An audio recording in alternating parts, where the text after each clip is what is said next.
Hi there, it's me, Seth. It is week 3 for the Potters, and I find myself at the Vancouver Art Gallery standing in front of a ceramic abstract self-sculpture by Parviz Tanavoli. Now, what is an abstract self-sculpture? It means that this work is meant to represent the artist himself. It also means that this artist is not literally made up of like two kind of balls with like a, like a cylinder on top and a little hat on top of that. So that is your challenge for the week, an abstract self-sculpture. Can't wait to see how y'all see yourselves. Welcome to the Great Canadian Pottery Throwdown. This week, 8 potters remain. Ahoy, mateys! Hang on to your pots. And the sky's the limit as they face their most creative challenge yet. An abstract self-sculpture. I'm feeling a little broken inside. Potters will need to focus when their carving skills are put to the test. I think I've already messed something up. Seems like we caught you at an awkward moment. Who will dig deep and who will drop the ball? Whoop. Oh.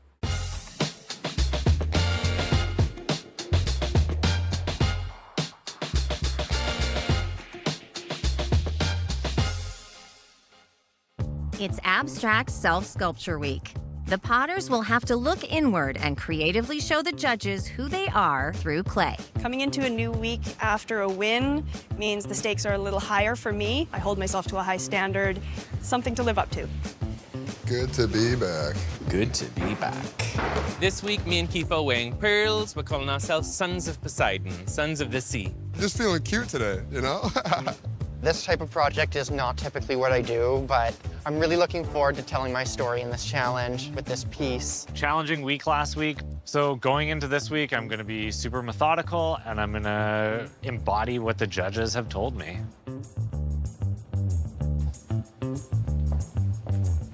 Hello, potters.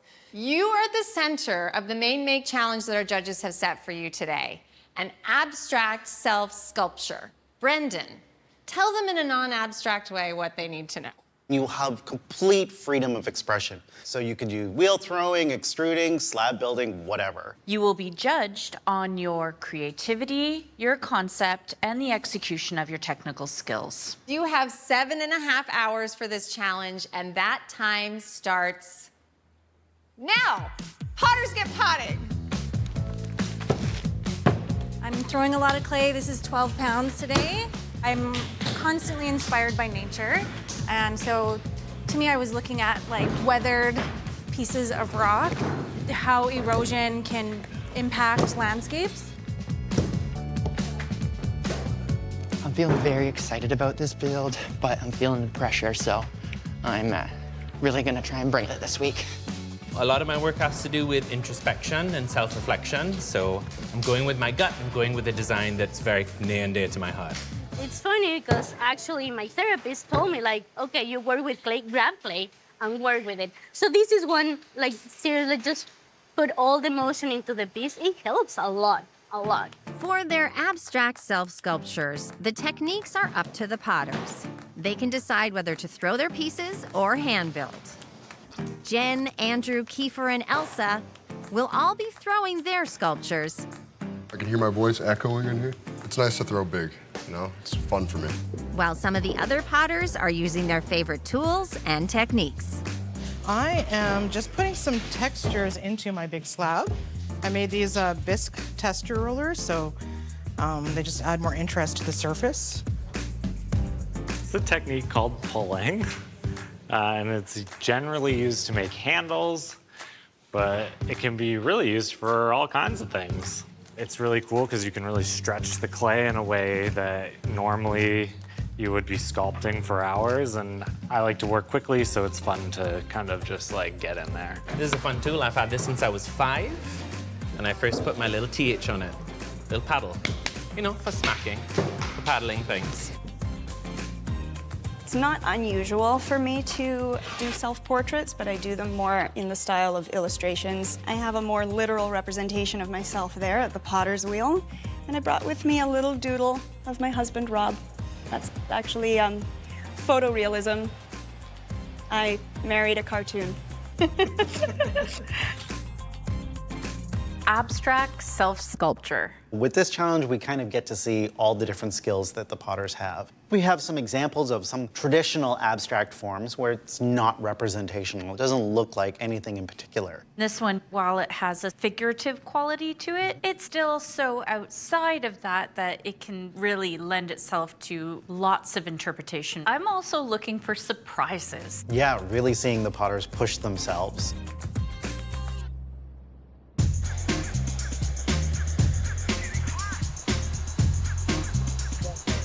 I'm just pushing out the walls from the inside of the piece so that I can get some really organic movement. Hi, Jen. How are you doing? Tell us about your design. This is going to be kind of like a weathered, eroded rock structure. And then these two pieces at the top are my kiddos. Jen's rock sculpture will be decorated using a variety of dripping colors with the two top pieces sculpted separately. And will the rocks be able to be removed from your form? Not this one, Not no. this They're going to be all connected, just like in nature when you see those ones that are precariously kind of sitting there. And Yep. you know that someday they're going to be on their own, but not yet.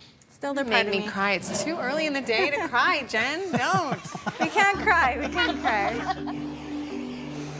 Elsa is also inspired by a loved one today. It was during COVID that I lost my grandma, and that hit me hard. The piece is talking about in the outside, everything looks so beautiful. But sometimes it's good to just heal, just showing that vulnerable aspect of yourself. And I think that's the best way of heal.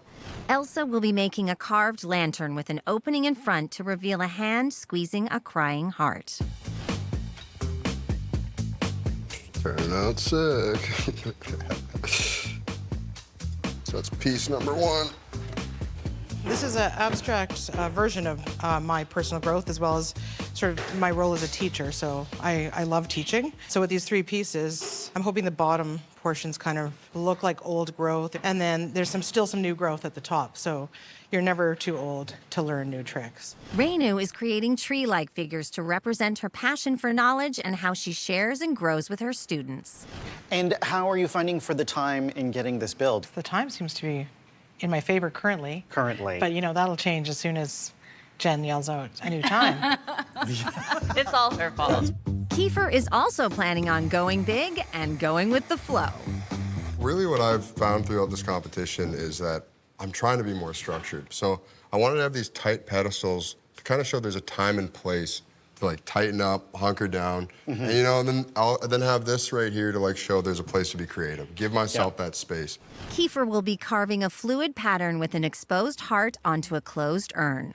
I do worry that, of course, you're working on the wheel. Yeah. We have a short amount of time. Yeah. Having things set up, I guess you're using all the tricks and the... Yeah, I mean, I ripped this thing pretty quick. I wanted to showcase my wheel throwing, and I believe I have, but I wanted it to be more abstract. I want it to look like a sculpture. Yeah. And I want to bring that to the competition. Yeah. Another way to get hype for your sculpture is coil building. In coil building, you're using ropes. Some people call them snakes, some people call them sausages, but you build the shape up starting from the ground up, almost like a 3D printer. It's getting a little harder. It's like hard to get the arm in there still, but... Andrew. It seems like we caught you at an awkward moment. I'm just altering the shape of the base of my sculpture. This is a self-sculpture trying to represent all the different, difficult things I've had to overcome in my life. Andrew is making a colorful vessel bursting forth from a dark form that once trapped it. Escaping from a really awful relationship. It was very unhealthy, and it took everything from me, and for a while I quit doing ceramics. Had a lot of healing to do after that. It's another emotionally hefty one, but also a celebration. I can't wait to see it. I'm so glad you're back. Me too. Yes. Yeah. Me too.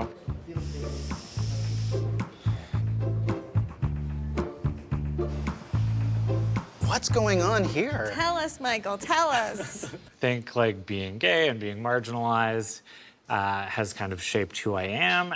Michael's making 4 standing bone-like figures with another lying broken on its side. I'm amazed that that is even just standing on its own. Do you have any concerns about stability or anything? I feel like all my work that I've done so far has had like a little bit of danger to it, but I'm gonna hollow them out so they're nice and light. It's gonna be fine. Okay. Michael's the gambling man. It's gonna be great. So I've got a little hummingbird motif because that reflects a lot of how I feel about myself, how I feel about my life, dealing with bipolar disorder, you know, working through almost different senses of self from week to week, month to month, sometimes day to day. That I feel is very reflective in this piece. Thomas will be sculpting a figure covered in eyes of varying sizes with hummingbird wings as eyelashes. And with this piece, coil building and hand building? Yeah, so it's coil built on the foam with air channel for air to flow. Air to flow, Yeah. no explosions. No explosions. Yeah, Well, you know, knock a wood. No. My goal is pay attention, have fun. When it's height you're after, it's important to make sure you've got a solid foundation. Hi, Jackie. How are you feeling after last week's win? Good. Good? Sorry. That's okay. It's okay. I'm grateful for it. I'm coming into this challenge feeling strong, which I need. Is this a deeply personal challenge? It Is is. that why you're feeling that way? I really struggled with the idea of a self-portrait because I'm newly sober and I numbed myself for so long that when I stopped drinking, I went even number and my brain chemistry has to recover. And in the meantime, I don't have any skills at all in emotional regulation. Your honesty and your vulnerability that you're showing us is so beautiful, and it's a real strength. And I love that you're using your artwork as a way to channel that. You're in a safe space. We got you. Yeah. And I cannot wait to see it. Cannot wait. Jackie is making a form with no distinct anatomical parts to represent her resilience through this vulnerable time in her life. I'll get you some water and a Kleenex. Thank you. I can be that. I Do I can't have give any boogies? technical. I can do water and Kleenex, and we'll let you get back to work. Okay, Jack? Amazing. Thank you, Jackie.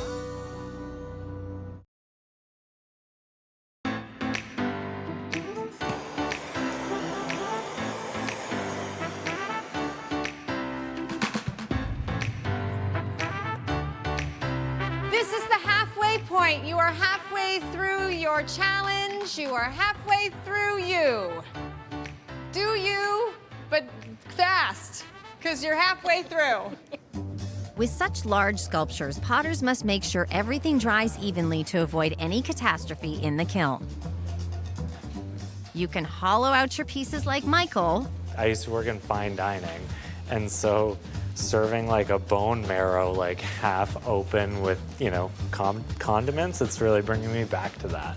or poke holes like Kiefer. I think my other thing is just pinning these, maybe making little circles in them and smoothing them over just to make sure that enough air is flowing through them on these thick spots. Wait, what are you fretting about now? Pulling away a little close. See, I'm doing a little groove and then I'm going in back with it. Very groovy. I got a little something under my nail. I don't know. Does anyone else have something under their nails? I have a file. Do you? I do. I come prepared. Here it is. Whew, I'll need it later. Thank you, Raina. Make sure you clean Most it. important tool in the tool. It is the most important thing. I can do some manicures after the challenge. So they're gonna be framing up the eyes, almost like lashes.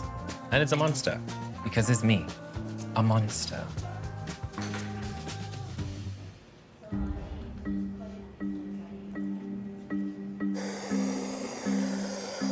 Doing cutouts into clay can be tricky. Ha, they're too soft. The weight. Potters must be very careful when cutting into their pieces. It's on such a thin edge. If I go in too hard or too deep at once, I could cause it to snap. So, but I want that fragility so bad, so. It almost reads like very much like a picture Yeah. kind of form. All the details are there that I was looking for. Trying to make sure I give you something really refined this time. I sculpted the heart and it was a solid piece, so right now I hollow it and right now I'm just attaching it again and smoothing the edges so it won't crack.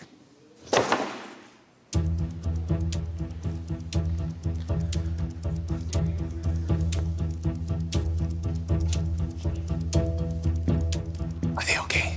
Yeah. Okay. There's a couple little chunks still in here. These tiny little pieces. My board was sitting too close to the edge and it fell. Not a great start. Because of the fall, Michael must make any necessary repairs to ensure his pieces are structurally sound. Ahoy, mateys! You have 30 minutes left. Full slabs ahead. Got an iceberg? No, we're fine. Hang on to your pots. I want to add the 2 pieces that are going to be representing my 2 kids, 1 shape for each of them. You know, I'm wearing the shirt. I got the polka dots on here for texture, and it seems like a good day for circles. Feel confident. Ooh.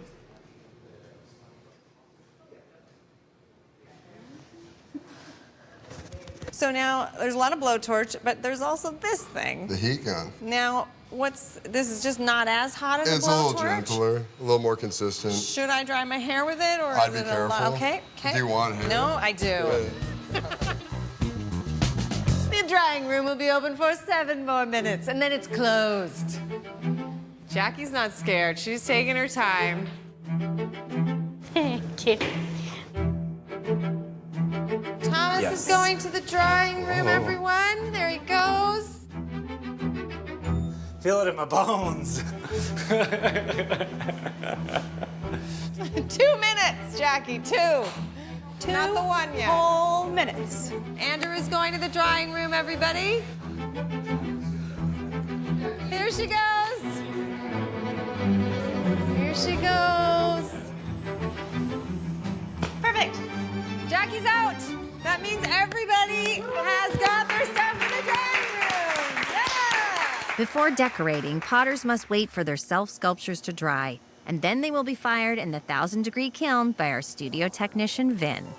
It was a bit of a emotional roller coaster today. It started off really low, but then the roller coaster zipped right up. Yep, there's no trimming down there, and I can feel a little bit of weight underneath, so that is a concern, potentially causing a crack. Visually, it's everything I want. The only thing I'm concerned about a little bit is that it's a little thick. I wish I would have cut my bottom out. And they've got some little top heaviness on a very long, upright structure. I possibly made a terrible mistake. And my precarious pieces are a touch precarious. While the potters plan for their first challenge, the second is always a mystery. And this time, there's even more of a surprise. Potters, your second challenge today will be a spot test. The skill is carving. The assignment is a repeating pattern on a lidded urn. Now, I realize as I say that out loud how complicated that sounds, which is why we have brought in a guest judge to guide you through this challenge. Please welcome internationally acclaimed ceramicist, Adam Field. Thrilled to see Adam Field. I've been following him for ages. He makes urns, I make urns. Welcome to the Pottery. Thank you for having me. So, what are we carving today? A covered urn in porcelain. This is one of my signature pieces that I'm most known for, and I'm gonna show you how to make it. Awesome. You have a piece that is at a leather hard stage, and if I can have you all step a little bit closer so you can see the fine detail. Hi. Hello. How's it going? I like to use this plastic segmenting disc here, and you'll mark out 10 equally segmented points around the rim. An accurate layout is crucial in replicating Adam's pattern. What I'm going to be looking for with these carving lines is something that resembles a toothpick. Sharp on the ends, wider in the middle. That's what we're going for. So really thinking about the fine detail of these lines. Once you've gotten all the way around with this first row, this is where the 2 petals of a flower are going to start to set up the foundation for a 6-petaled flower. This next row has the flower petals much larger. And then this is going to mirror the same height as this down here. See, it's so simple. The next step is the lid. And repeat that all the way around the lid until there's the 5-petal flower there. And the final touch, place a tiny little wad of clay there, not too much. Okay, so that is how you carve a porcelain urn. Okay, Potters, there you have it. Your challenge is to create an exact replica of Adam's urn. Once you are done your exact duplicate, you will bring it to the front of the room on the banding wheel. You will be judged on the accuracy of your carving technique. The best copycat will be dubbed the winner. Adam and judges, you will be judging blindly, so this is the point where we ask you to leave the room. Bye. Thank you. Thank you very much. You may go back to your benches. Everything you need to make your urn is there, including a previously made urn and lid. You have 2 hours for this challenge, and that starts now. Potters, get carving. I have a history of not doing well in spot challenges, so that's cool. My hands are just shaking. My brains are quaking. I'm approaching it like an Easter egg, and I've done quite a few Easter eggs. My main make is a little dicey this week, so there's extra pressure on me to do well in the spot challenge. This is crazy. I have never used one of these before, so that probably tells a lot. Ooh, already went pretty deep. Not great. Everyone here is carved, but this is like a whole different... This is way too measured. Oh, I know. I like to carve. Carving is great. It's the math. Do I look like a guy who makes a lot of flowers? How was geometry for you in school? Great. I think I've already messed something up. 1, 2, 3. So these are like, yeah, just a tiny bit crooked, but it's okay. Just thought I'd come out and carve with you guys. Just trying to be part of the gang. Fun fact, you have just over half an hour left. 30 minutes left. Okay, I gotta speed this up. Oh my. Oh. Anyone else doing a happy face? Just giving up, doing happy faces? No? Oh, great. Ate some. Way ahead of you, buddy. I already did. You already had some? Yeah, it's great.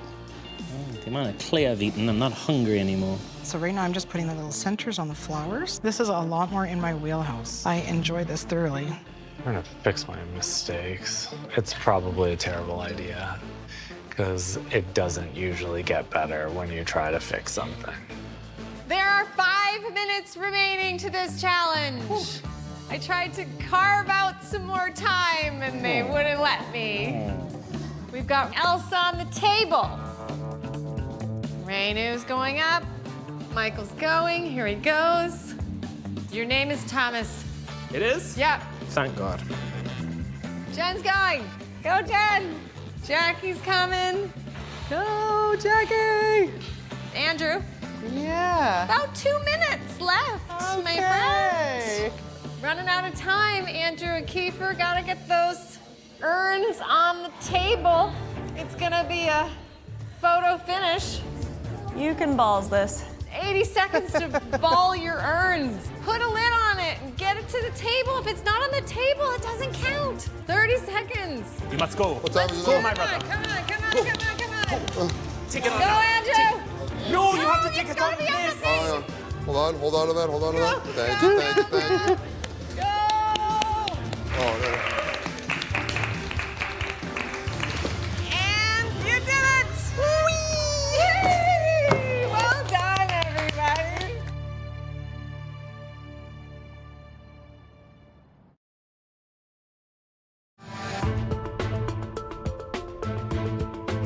Adam will be looking for strong line quality, attention to detail, and most importantly, a completed pattern.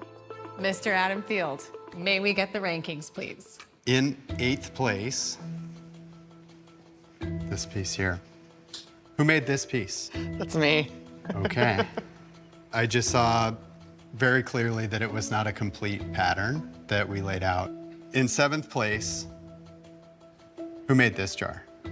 We were really shooting for having these petals come to a center point, and there were many points where that just didn't happen. Rainu is in 6th place, Thomas in 5th, Kiefer in 4th, and Jen lands in 3rd. In 2nd place, we have this one. Who made this one? We are seeing some more confidence in the line quality. Very well executed. In 1st place, we have this jar here. Who made this jar? I did. Okay. The line quality and the layout all came together. Congratulations, Jackie. Yeah, congratulations. I got 1st place. You know, I haven't won a spot challenge yet, but this time I just shot up to the top. That felt good. It didn't go as well as I would have liked, but I can't win them all. Coming second to last, I'm definitely nervous going into judging, but honestly, I tried something new, so that's a win.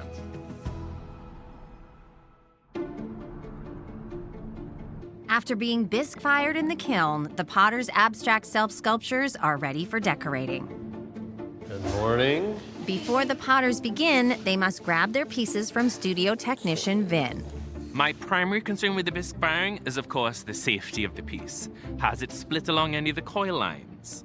Have any of the wings come loose or cracked? That's what's on my mind. Ooh, let's do this. There we go. Yeah. Today, I have a lot to do. I have to really get a lot of color on that piece. I hope it goes well.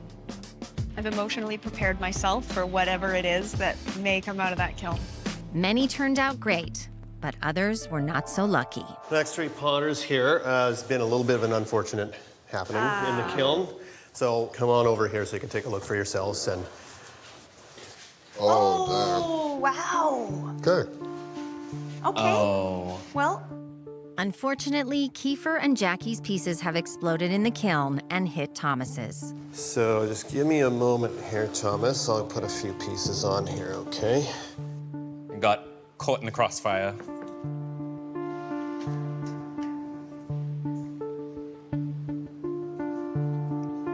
Because Kiefer and Jackie's clay sculptures were too thick in the bases, they were not able to completely dry out, causing an explosion as the temperature in the kiln accelerated past the boiling point of water. Okay.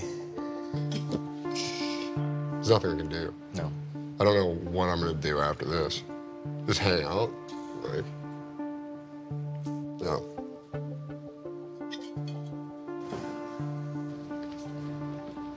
Hi, everybody. Welcome back. As you can see, your pieces have been bisque fired and are ready to be decorated. We understand for some of you at this point, you also will need to do some repairs. This isn't an uncommon occurrence, but take time to sort of grieve the piece that you wanted to make, and now think about the piece that it's going to be. We believe in you. You will make the most of this. We're looking for some really strong creative skills here. You have all the glazes, all the washes. And now it is time for you to do you. You have 3.5 hours, and that 3.5 hours starts now. The potters have an array of glazes available to them. The first selection are underglazes, which are used to add color to pottery. Because of the explosions in the kiln, Kiefer and Jackie must come up with a plan to repair their pieces. I'm not planning on trying to salvage my piece necessarily by gluing it back together and hiding the cracks. It looks like the kiln gods weren't so kind. I said I wanted to represent, it's my abstract piece, that I'm feeling a little broken inside. Okay. From there, I'm gonna detail it the way I would before, take all those little shards and do some palladium and do a whole nother like little structure all up the back with like. And do you feel like this kind of fits with your narrative and how you feel about things? What, messing things up? Constantly, yeah. Caught in the crossfire a little bit, so a couple pieces got popped off. You just have to move forward. There's no choice. It's time for the potters to add color and enhance any texture in their pieces. My bones turned out pretty good.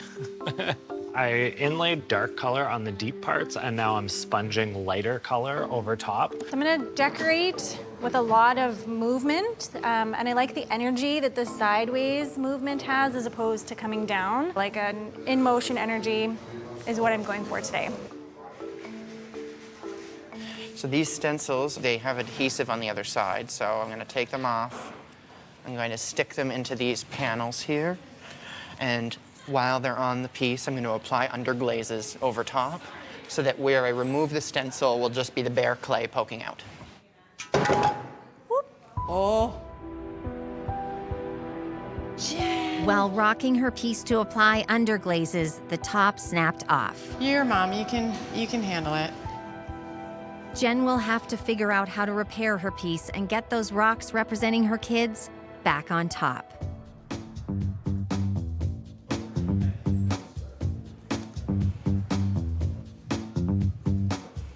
A lot of this piece, I want to play with glazes. Yeah. Golds, greens, palladium, some red here and there. Yeah. Bit of an unexpected deal to work with. I mean, I knew it was a risk. You've been making progress. You're really highlighting the texture that you had and thought was going to be on display. Yeah, I am sticking with the original color plan. I am looking for a warm surface and a cold surface. I can't wait to see how this comes together. You're gonna say comes apart. He was gonna say comes apart, but that already happened, so it comes together. I should get my cholesterol checked. While Michael finally gets to break one of his pieces, Jen and Kiefer are looking to repair theirs. To repair breaks, potters can use glaze as an adhesive. It's almost like a really good glue. I want to make this look cool. Jen, I'm gonna lock this in. I'm gonna lay the glaze in and just let the kiln do its work. You have 1 hour left of this challenge, everyone. 1 hour. The kiln room is now open. I'm excited about this. I glazed it exactly what I wanted it to, and I said, like, I'm glad that the heart didn't break, you know? So I started bawling. But yeah, I'm happy with it. Potters can paint glaze on or dip their pieces whole, depending on what areas they want glazed or how much time they have. This is the faster choice. Dipping requires extra time to clean off areas you don't want glazed. It's taking a bath. A little bit stuck on there, but I think I can get it off. Clean up in aisle 5. There's some on the other side there. Yeah, you see it. I need to hire you. This is the part that takes like most time. It's just cleaning, patience, and cleaning, and cleaning, and patience.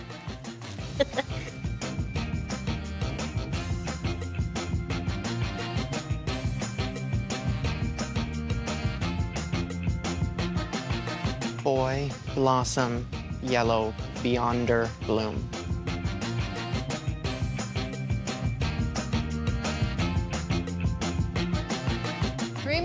Three minutes. Jen's going to the kiln room, everybody. Jen and the clay baby. The potters must now take their finished sculptures to Vin for one final firing that will activate glazes and bring colors to life. You stay. You just stay. We gotta get Rainu's trees in there. Get him in. That is it, everyone. Well done. Everyone's pieces are in. I used every last second today because if there's time, I'm definitely going to use it. I wanted to make this about vulnerability, but I went ahead and I made a closed form. So the kiln busted it open for me. I've done all that I can do. It's out of my hands. All I can do is take a deep breath. Yeah, I like how it turned out, honestly. At first it was a cope, and then now I like genuinely am like, oh, this is more abstract than anything I've ever done. You have to overcome these kinds of things and make something beautiful out of raw materials. I had some raw materials today.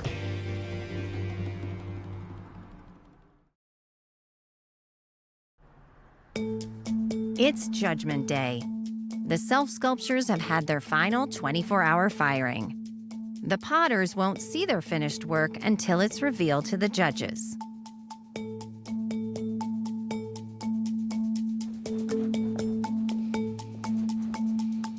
Potters, this has been a very personal challenge. There's been lots of big feels, lots of drama in the kiln, and now it's time. Let's start with Rainu. Hi, Rainu. Hello. Are you ready? I think so. Perfect. It is a really striking, really stunning little composition of forms that you've created here. Thank you. The nuance of movement with the shading of the colors, as well as the enhancement of that texture is really, really wonderful. The glossy glaze on the inside and how it catches the light. It's just so clever and so smart. I also have a lot of interest in hobbies, and I'm getting to the point where they're fighting for my attention. Right. And I do feel a little bit of that struggle, but I think you could sort of turn the drama up a little bit Okay. more. Yeah. Thank you so much. Great job. Yeah. Thank you. Lots going on. It's like so much energy. It's extremely engaging object. You're constantly wanting to look around and discover it. Beautiful use of color, movement. This is conveying a lot of emotion, which is wonderful because the story behind it and your concept had a lot of emotion about your different sort of parts of you and how these things combine. I feel like I'm being watched in a really good way. I feel seen. So thank you. Thank you, Thomas. It turned out exactly the way I wanted it. Ceramics provides multiple opportunities for disaster, and you just sort of picked yourself up and just went forward. I think it's very much about owning that damage and making it intentional. A little more thinking about what abstract forms can be. You used a recognizable urn form, but you know, I would love it if you push past the familiar. No more playing it safe. Of course, thank you. It's so exciting. There's so much movement, both with the glazes and also with the structure that you've created. This piece switches between being very geological and very body-like, and I love that sort of dance between, and I love that ambiguity. The form is captivating. This connection to your children, and I'm so glad that they stayed stuck on top for you. Like these little areas to peek through and see through. The decoration is extremely vibrant and intense. Listen, parenting is intense. Yeah. Well, it's to be represented. Hi, Jackie. I'm nervous. I'm so Let's nervous. do this. Oh, wow.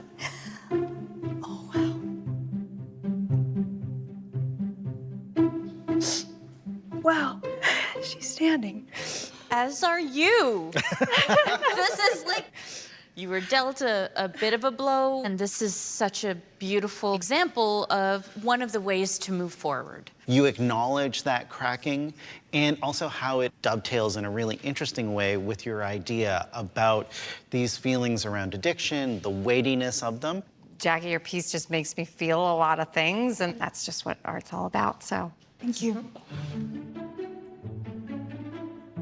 I really love the story that's being told here. The way that you've grouped them together is interesting. I almost feel like they're witnessing some sort of trauma or incident that happened here. Having these tall pieces together and the one broken on the side really represents how I've felt in different points of my life. The surfaces that you've created, in hindsight, would have been great if that base did have more of a tie-in to the narrative and the concept that you're trying to convey. This is a technical marvel in this whole story that it's telling. It's a beautiful object, lots of complexity of surfaces. I would like to see more friction in here, more grit. When you told us about the story about what you went through, it's like, this is like that happy smile that we do, but what does it really look like inside? So there was part of me that was missing that Elsa, but it's still really amazing. Thank you. Knowing the backstory of your emergence and wanting to capture that as who you are now, this is a great manifestation of that. It's really a bold move to have text. I'm kind of a little on the fence with all your textures. I do find like there is what's happening here on the spout, you have the glossiness here, you have the broken edges here. I think you have a lot, which is wonderful in the sense that you're showing us a lot of the skills that you have, but it can be a little bit confusing. So we think about how much editing you can do. I want to take editing a little more into consideration and try to limit the number of things I'm bringing at once to create a more cohesive piece. Walking into the judging, I wasn't sure what to expect. I was a little bit nervous. You never know what's under that blanket. So after hearing them, I feel a lot better. I feel I'm at peace. And seeing the peace, I'm at peace. That's a lot of peace. Looking back, honestly, I think I had a bit of fear. I think they saw my vision in there, and they gave me some advice on things that I would like to have changed. Like lean into the breakage even more than I did before. Brendan and Natalie must now decide who is Potter of the Week and who will leave the competition. Week 3. Yes. Abstract self-sculpture. This was a journey. Let's talk about Potter of the Week. Jen had a great week. A lot of senses of the body came through with her work. It is a thing that stands time, and it has that geological reference to it. And I'm like, no, that's totally Jen. Like, she's this really grounded individual, and I love that.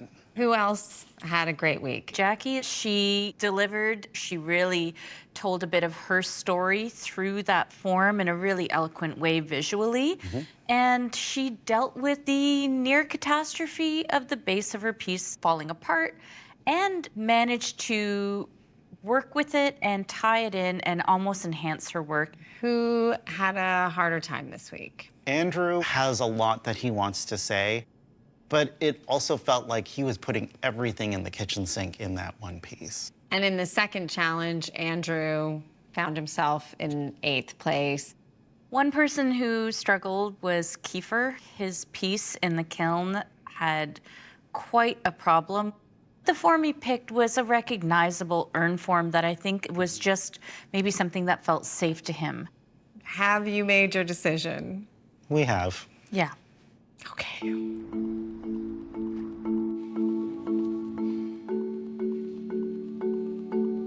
Our judges have come to an agreement on their decision after much, much debate. The winner of this week's challenge and our Potter of the Week is Jen.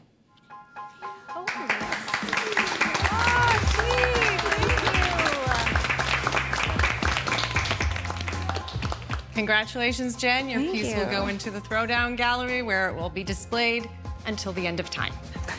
And now, the part I don't like doing at all. Now, the sad news. The Potter that will be leaving us this week is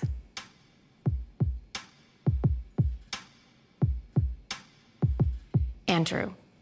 Yeah. I'm so sorry, Andrew. We're gonna miss you. It's okay. It's okay, guys. This has been an amazing experience from the beginning to the end. It was a dream come true. I'm really proud of myself. I think I'm gonna have learned a lot from the stuff that the judges and the other contestants have shown me while here. I've never met a group of more talented people in my life, and I really mean that. Andrew's the kindest person I think I've ever met. He's so warm, he's so friendly. As Andrew leaves the pottery, Jen's sculpture will now take the 3rd spot in the throwdown gallery. Jen deserves to be Potter of the Week because the form that she made was captivating and quite sophisticated and complex. A strong creative concept that was well executed technically, and the more I saw it, the more I loved it. This whole competition, I've had this little voice saying, you could go home. All these potters are so strong. So to be Potter of the Week, that's amazing. Maybe that little voice will stop talking for a little bit. That'd be nice.